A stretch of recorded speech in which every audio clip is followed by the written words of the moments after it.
এই চ্যানেলে সম্প্রচারিত সকল খবরই সচেতনতামূলক এবং শিক্ষণীয়, কোনো কিছুই প্রভাবিত নয়। পাচার করার আগেই ডিস্ট্রিক্ট এনফোর্সমেন্ট ব্রাঞ্চের হাতে ধরা পড়ল 26টি গরু সহ পাচারকারীকে গ্রেপ্তারও করলো।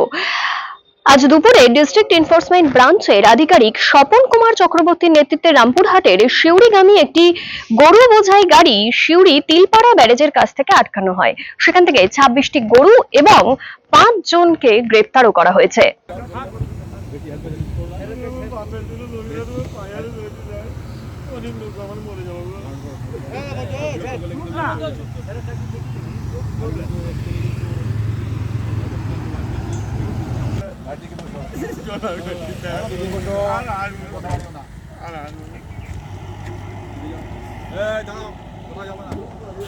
গাড়ি যাও যে কোথাও যাবা না মালটা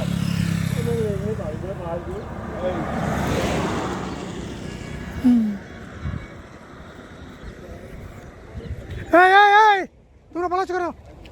এদিকে এসো, এদিকে এসো, এদিকে এসো।